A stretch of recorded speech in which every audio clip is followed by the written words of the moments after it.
I'm Leslie Bowles, Unity Council Chair at Baker College. I'm representing Jackson County Undersheriff Christopher Simpson. We both are executive members for the Jackson Juneteenth Committee.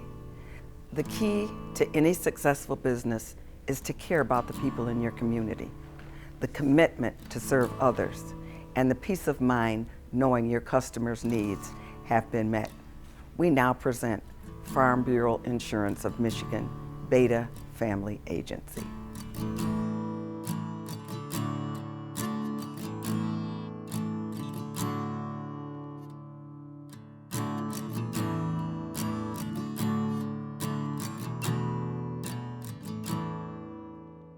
I'm Christopher Simpson here today, representative of Juneteenth Committee with Eric Beda from Farm Bureau Insurance.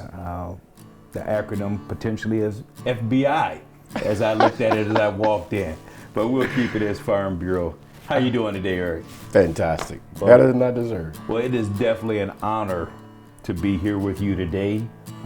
As we spoke earlier, you were selected by the Juneteenth Committee.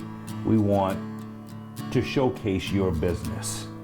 We want the community to know more about you and about your business as well. So congratulations on being chosen by the Juneteenth Committee. Well, thank you. I'm certainly humble and grateful for the opportunity. Thank you. Well, Eric, why don't you tell us a little bit about yourself? I've been, again, a graduate from Michigan State, came here as a young grad, age of 22, and really just got involved in the community. Worked at Consumers Energy, Yes, which was really the place where a lot of the graduates coming from Michigan State University, it was the place to go, it was the Go place green. to be. And so really that's kind of like how I found Jackson, through that connection, and just met a lot of professionals in the community. From that, started a nonprofit organization where supporting at-risk youth. Oh. And really providing academic support to them and trying to help them to navigate and find their inroads to college. And so really created a pipeline from Jackson to various colleges across the state of Michigan to help youth. And from that, we've helped over 600 kids in the program that I started. Did it for about 10 years. And then from that, I navigated to Spring Arbor University. There was a connection there because of my involvement in the college prep program. And so went there, worked there for 7 years. And then from that, had some experience in working for other entrepreneurs. And it really, I kind of felt after a while, hey, it's time to start your own deal. You know, you've been around people starting their own businesses, and I've been hearing a lot about it. Really, one of my roles, actually, when I was at Consumers Energy, I worked with a lot of small businesses, creating a process for them to become preferred suppliers with Consumers Energy. So I would obviously hear about their businesses and really just became intrigued how they started and so on and so forth. And I would look at the contracts and I would be writing these businesses. You know, we're talking, you know, a small contract could be, you know, a few $100,000, upward of $30 million contract. Absolutely. So I'm looking at those contracts and I'm thinking, hey, I'm on the wrong side of the aisle here. So you did a lot of networking, you know, out of college. I mean, with the big organization here in Jackson with Consumers, and then going to Spring Arbor.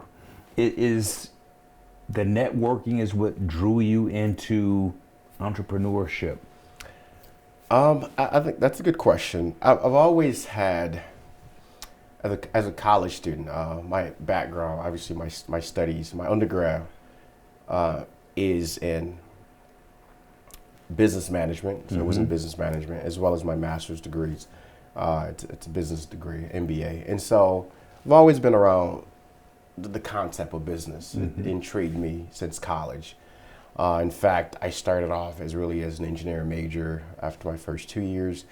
I still love math to this day, but I didn't really have that excitement. I think my dad was more excited about me going into engineering than I was.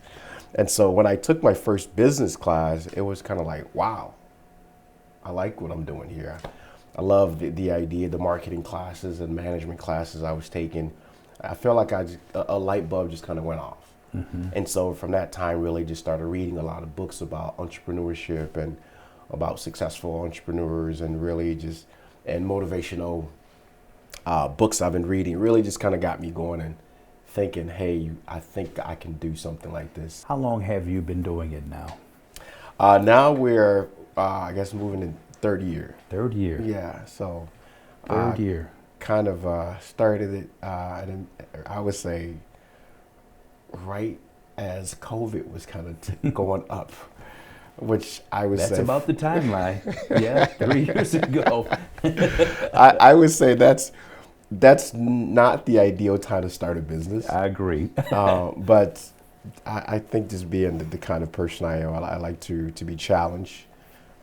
Sometimes it's. And we know, and we know COVID was a major hurdle for, everywhere. It was a major hurdle outside of COVID, and you're coming into this business of insurance. Right. You see that there's definitely a corner of the market that you can tackle through education.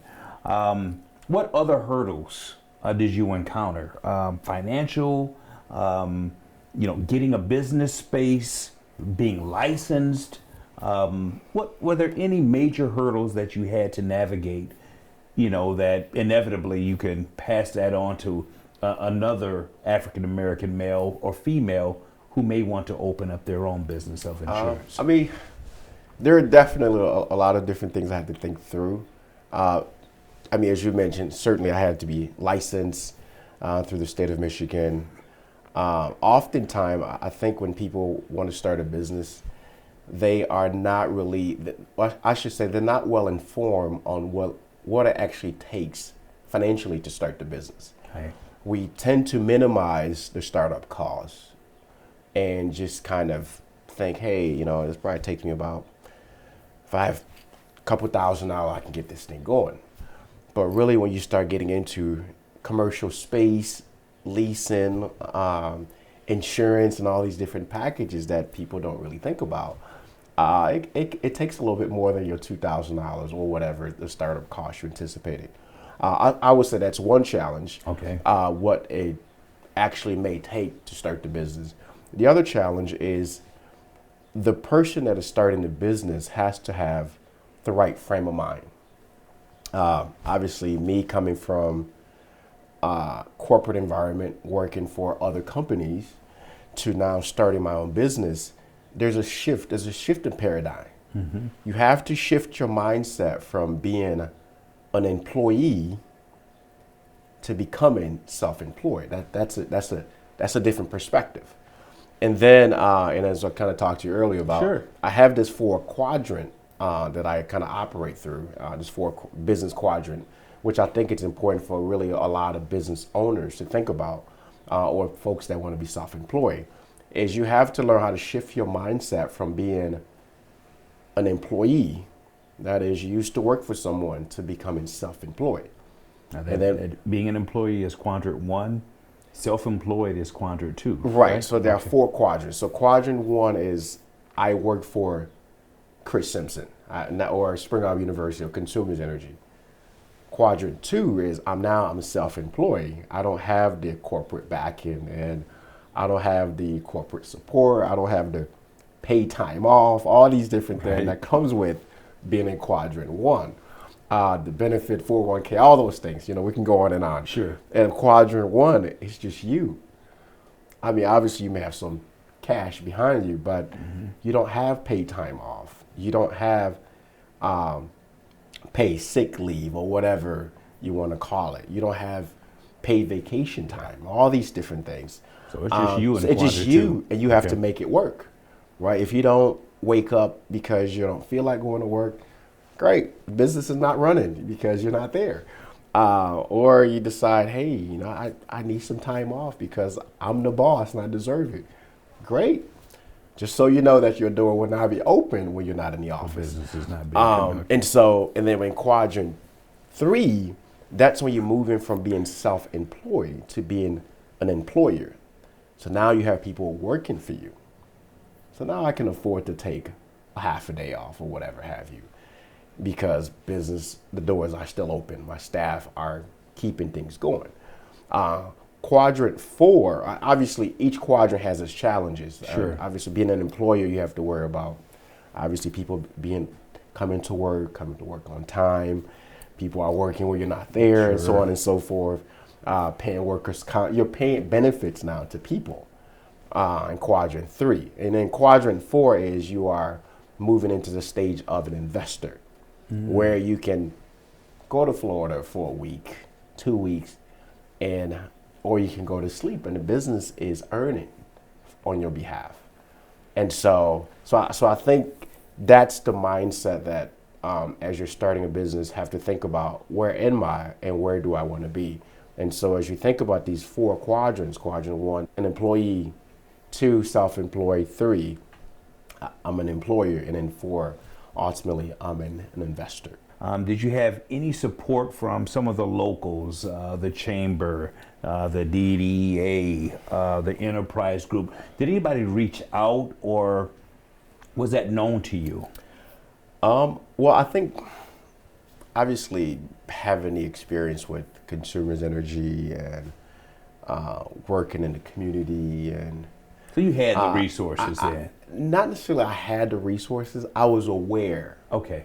of resources out there. And so one of the first things I did really, I reached out to the enterprise group.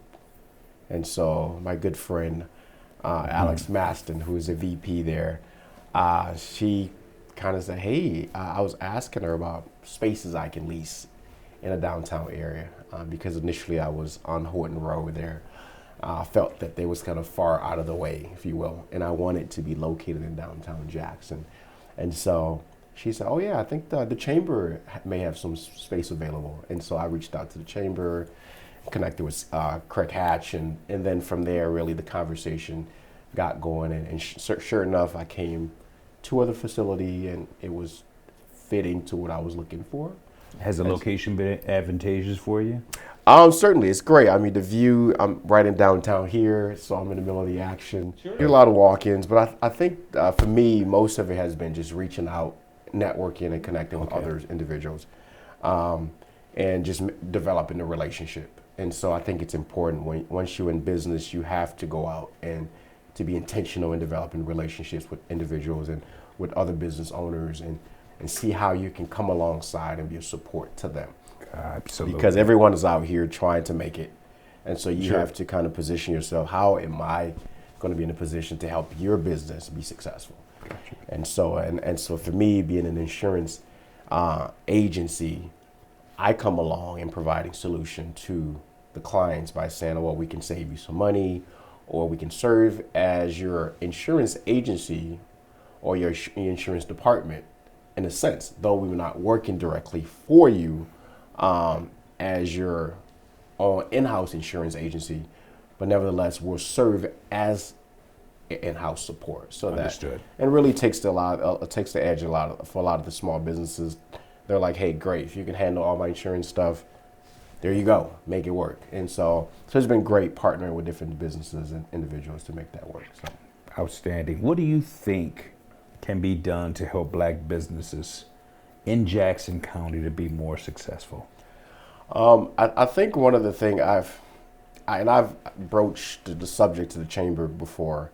I think it's going to be important for either the chamber or some sort of networking organization, or at least a platform where these businesses or individuals who are seeking to be business owners can come and to hear from the small and the great, what's working, what's not working, understand the importance of obtaining capital. So getting the credit unions and the banks involved in these conversations. Again, it's not necessarily inviting these individuals to say, give somebody a loan, but no, Right. but just come to the table and say, hey, here's our processes for ways to improve your success rate on getting a loan with us. Involvement with the community and the walks that you walk with different people, how has that prepared you for what you're doing right now? My relationships that I had in the community, I know originally I mentioned the nonprofit program that I started. And I obviously started that program, I was just 22. And so in the process of doing that program, I met a lot of folks. Really, I think that program really helped me to connect with the community on a greater level than I actually, now that I reflect on that, it certainly has helped me quite a bit. I mean, I connected with parents, I connected with school districts beyond the city. Met with a lot of superintendents and really a lot of school boards about the program and how we can support their community. And so it really opened up the door for me. I mean, I think that led me to make it to the cover of Jackson Magazine and all these different things.